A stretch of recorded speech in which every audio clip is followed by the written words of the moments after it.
Happy Wednesday, friends. Here we are. We're going to pick up where we left off. I have my tea towel. I have a couple of different squares of scraps that I have that are knit fabric because my kitchen towel that I'm going to be repairing is actually knit. So it's important, and I should have said this the other day, whatever you pick, if it's a woven fabric, which is not so stretchy, then it's most ideal to pick a woven fabric to put on top of it. And so I'm going to do knit and on top of knit.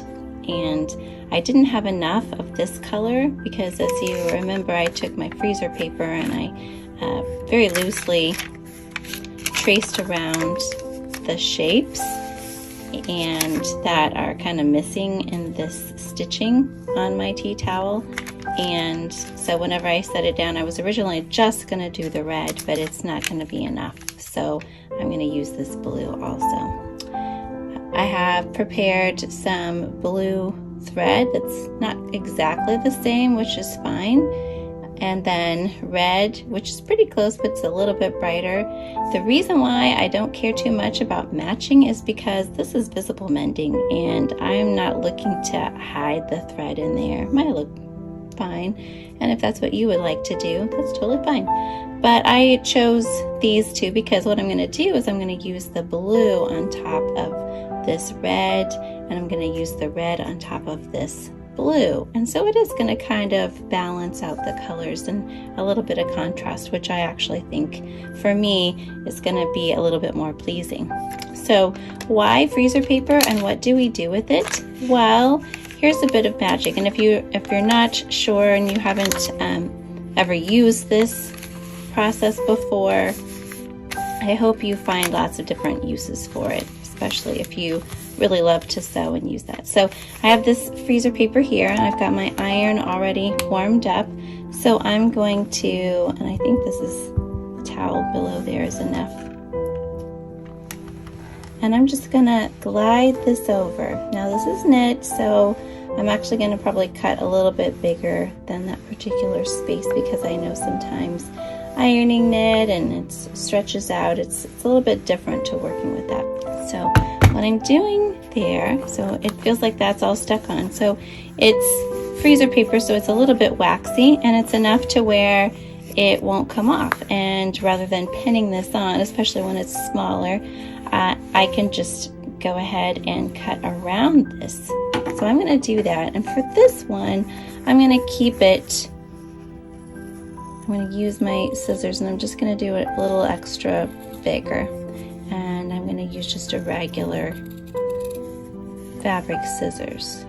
Now I will, as I'm doing this, I'm going to pause and say, I have scissors for specific materials, and I didn't know that that was a thing forever, and I learned it a few years ago actually, and so I got some really nice fabric scissors, and I only use them for fabric scissors. So these never touch paper. And then I actually invested in some pinking shears. These are really heavy duty. I love this particular brand of scissors, and it seems like they last forever. So I'm gonna try doing a little pinking and having a zigzag around. Now this knit fabric won't really fray, so this might be a little bit more important if I was using woven fabric and I didn't want to worry about a seam or how that would look. I might use this so it would not unravel, especially since it would be a kitchen towel and it would be used a lot. So right now I'm just gonna focus on that. Now I wish that, see, it just peels right off. And the beautiful thing about this, I mean, this is specifically for this purpose, but you know, I'll save it. I rarely throw things like this away. If I had this as a template, I can use it over and over again. I can iron it again on something else, cut it out, and you know, I've gotten at least 10 uses out of some of these. You might get more. I've never had them stop being useful. So I'll play around with how I want the grain of that to look in a minute. So I'm going to peel this one off too. Sometimes it gets really on there. This one It's a little bit different maybe on knit fabric. I haven't used it as much. Looks like more of it's sticking, so it might actually not be usable again. There's a lot of plenty stuff on there. It also curls. So with knit fabric, there's this bumpy side, which is really mostly the purl side. It's kind of fuzzier. Some fabrics are harder to find that. The way that I can tell most of the time is I'll pull it, and if I see more of the bands and the rows on there, that helps me know that that's the top. Don't want to stretch that out too much. And then just looking at it, sometimes this side to me looks a little fuzzier. I'm going to start actually with the navy because I've got a red thread already on my needle. I'm not going to worry about this part yet. I'm going to set this up here. I'm going to have to pull under here. This is where, it doesn't have to be perfect, just as long as that spot is covered. I like these really long glass pins because you can iron and the top doesn't melt, which is great. And I may iron this just a little bit to get it laying flat. I don't want to put too many pins in there because when I'm hand sewing, it always tends to happen to me that my thread gets a little caught onto that. So I don't have it on a really high iron, maybe around cotton. I don't have it wool setting, just enough to kind of flatten that out a little bit. Okay, now the rest of this is going to feel a little familiar. Do you recognize my needle case? Oh my gosh, after I made that, I can't tell you how much I love it. It's so nice to actually just flip through the pages of the needles and find the one that you need without digging through the drawer. So it's up to you. I'm actually going to knot this because I don't mind if there's like a little bump back there. So this is going to feel really familiar. You can start, I think I'm going to start actually in the middle and work my way out. But this is where we're just going to do the same slow stitch.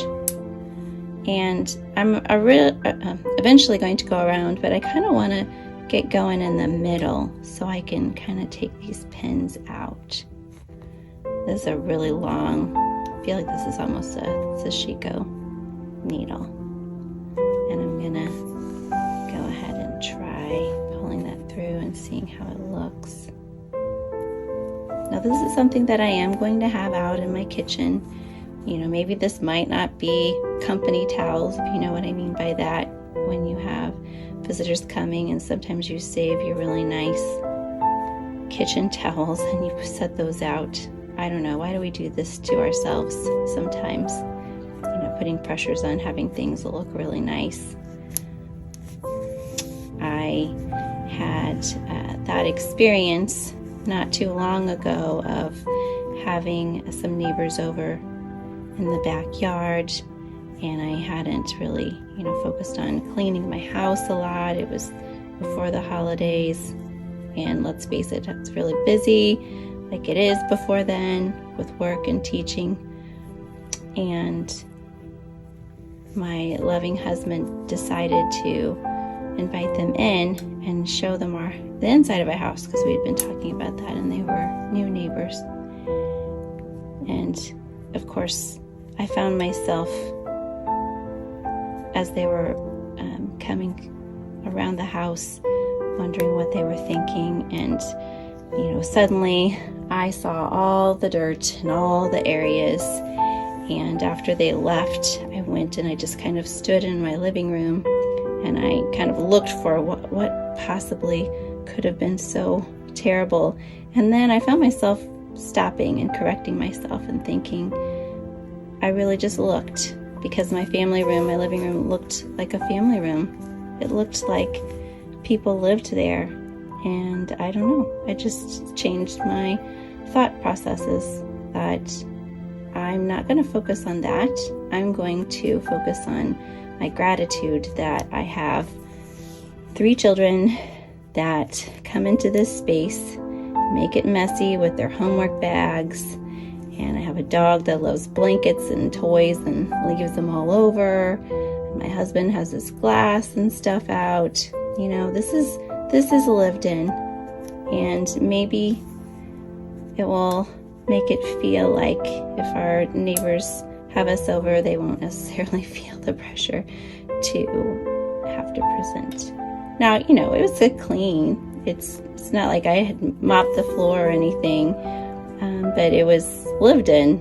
And so, you know, as we're mending, I'm thinking about this idea of perfection and how we show up for each other and how we can be mirrors for each other. Yes, we want to be clean and tidy and all of that, but it's okay. We don't have to set pressures for ourselves. And so we're focusing on compassion, self-compassion first. And so with this first practice, going around, and I want to stop and show you. And I know that this might kind of bubble and buckle at first. Actually, I am going to just do this side right here, because as I'm thinking about it, if I go all the way around, I'm worried that I'm going to have too much puckering, because it's not, as I stitch back and forth through one side, it's going to kind of naturally pull that fabric out and kind of smooth it down, whereas if I went all the way around, I might end up with some bubbles in there. And again, this is a bit of a challenge with the knit fabric, but I wanted to give it a go, and however it looks, that I'm fine with that. So I might only get through this one little part during this video time. So again, and this time I'm just going to go back and forth. I just wanted that outside. I just kind of like the slow stitch look, that of the fabric we were making last month. Just this rhythmic stitch back and forth. So I'll leave you here, and I'll make sure that I put pictures. I'll post pictures, and I'll also include it in this video when I'm done. And I hope that you find an opportunity sometime this week to either continue this practice that we've started with the slow stitching and taking some time for reflection and time for yourself. And as you're doing that, talk to yourself as a friend would. Be compassionate. Maybe you had a hard day, or you regret some decision that was made, or a lesson didn't go as well as you wanted it to. Practice your own self-compassion and self-talk while you're doing this. Kind of let this be a way to repair your own spirit and soul for the day, and then let it go. Don't carry it with you. Talked about that last month, how much we tend to carry with us. And if we could just find a way to let it go, we would have much less to think and worry about. So that's how that's looking, and I'll show you what it looks like at the end. I'm going to go ahead and knot off, and then I will put a new thread and continue that around. And next week we'll try a little bit different method. Thanks for joining.